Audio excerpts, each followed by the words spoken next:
is getting enormous satisfaction from it because she is fulfilling something that she's intended for a very long time. So there's no discord in that. The discord comes in doing something for someone and resenting doing it. In other words, you are putting yourself first when you are serving others and joyful in the serving. The discord comes when you are feeling that your resources are limited and there's not enough of you to go around, and so you are doing it out of obligation rather than out of wanting to do it. So let's just back up and approach this whole subject a little differently, and let's call it allowing and resisting rather than doing for others or doing for myself. Allowing or resisting. So I can do for myself and allow the energy to flow, or I can do for others and allow the energy to flow. Or I can do for myself and not allow the energy to flow, or I can do for others and not allow the energy to flow. But it's not the action, it's not the function of what I'm doing, it's the function of how I'm feeling while I'm doing it, you see. So, as we've been talking about these different emotional set points, we can feel that you have come a long way. In other words, you can feel that you have been coming more and more into self-appreciation, especially recently, but over time. It's something that everyone is born doing, and then many of you lose as you're trying to find your relationship to everyone else around you, and then most eventually come back around to it. In other words, you always do when you make your transition.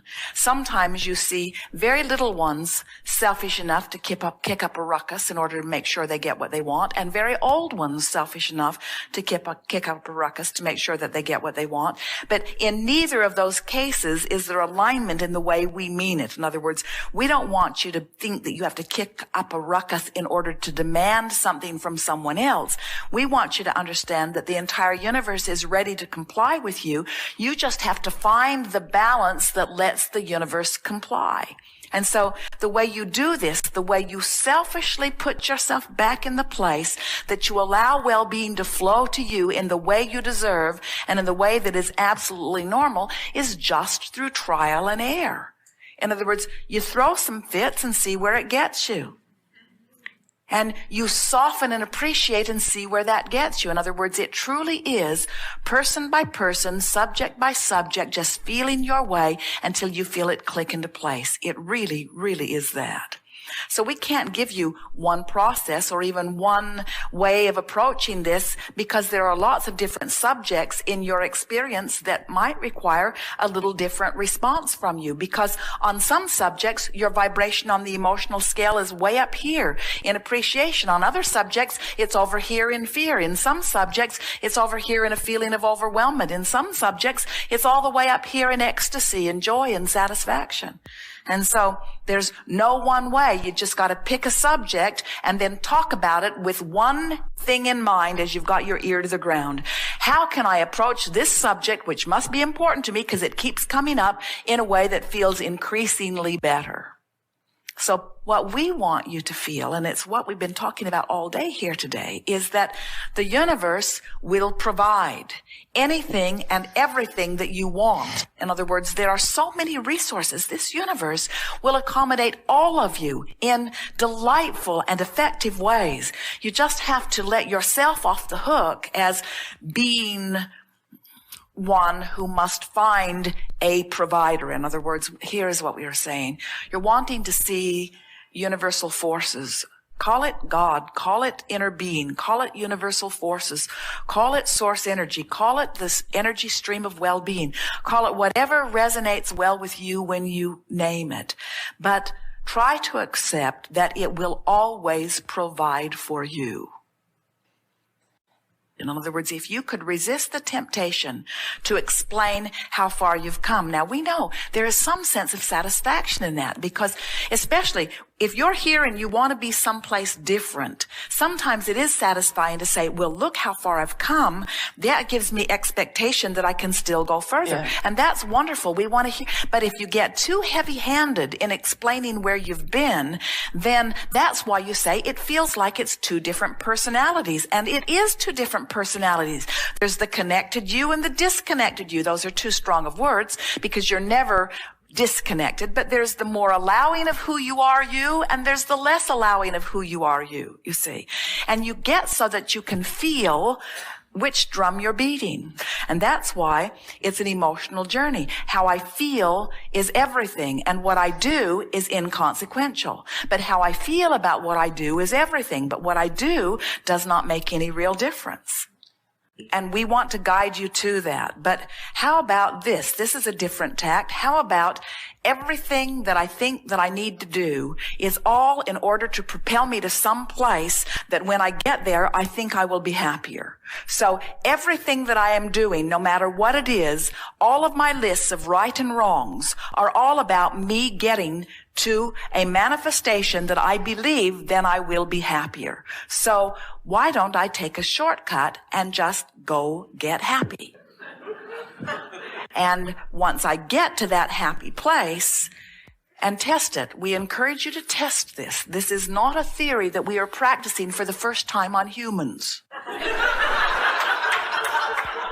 This is the way the universe operates. In other words, everything about law of attraction and this inclusion-based universe is about this. And the happier you are, the more you allow all of the things that you've been saying you want, you see. So we have an assignment for you. We want you to please you first. And we want you to tell everyone else to take a flying leap.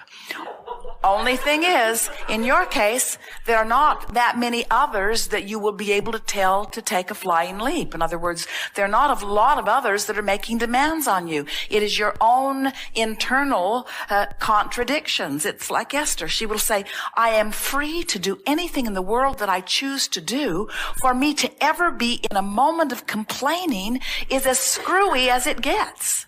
Because I'm in charge of everything about my life experience. And we say, yes, but you have these habits of thoughts that are carryovers from when you didn't believe that you were in charge of everything. And you sort of have to release them just one triumphant whoosh at a time. Yes. Yes, indeed.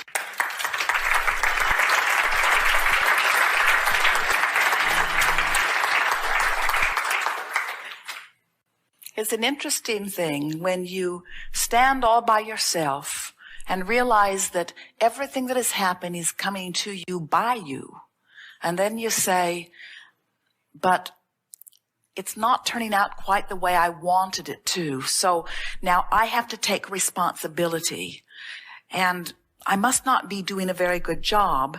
That sort of enhances your own feeling of self-loathing. And so then we say, well, then blame it on your mother for a while and try to relieve that sense. Give yourself some relief. And you say, oh, yes, that does feel better. And then there's my mother, there's my mate, there's the economy, there's the president, there's the government, there's the past lives. In other words, I have a long list of things that I can blame, but now I feel I have no control.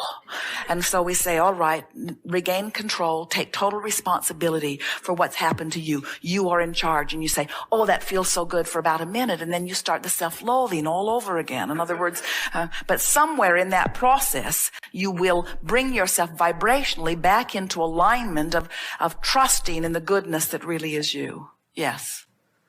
And this is our way of saying to you that it's not a straight and narrow path that you must make your way to.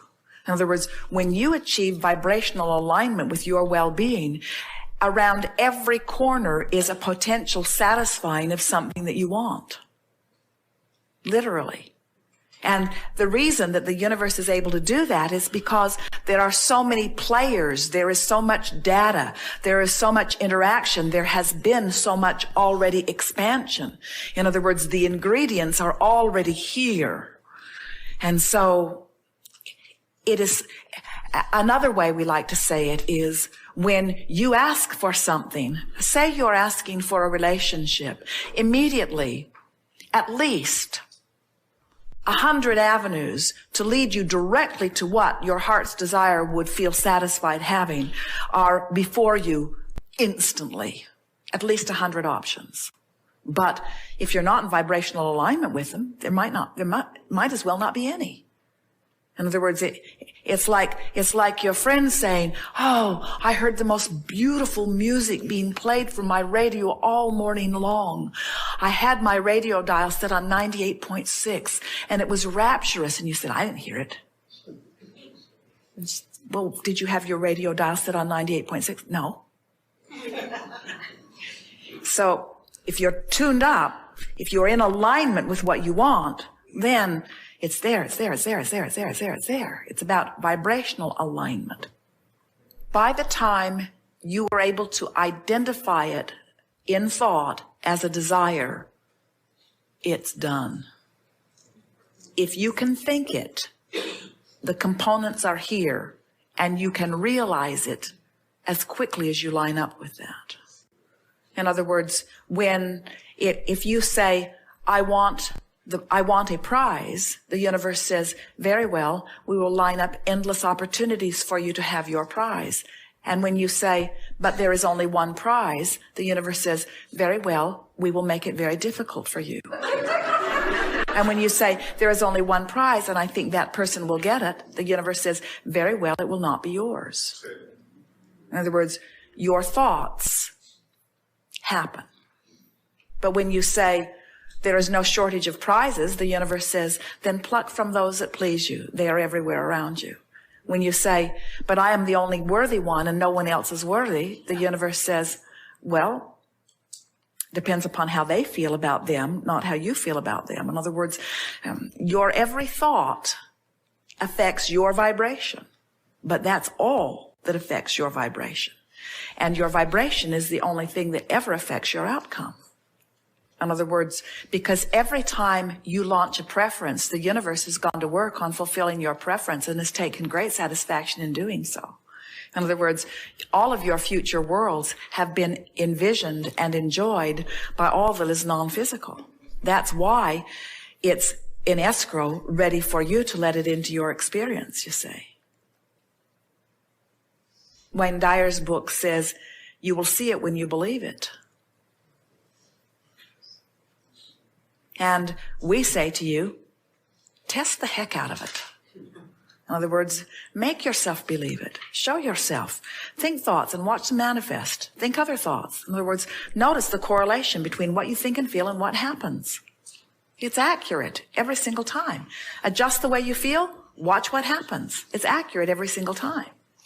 But what's tricky about this is, and we keep coming back around to this here today, it's wonderful awareness, is that if I stand here and I want to be over there and I say I'm willing to do anything it takes to get over there, I've got a resistance within my vibration because of my inherent dissatisfaction with where I am.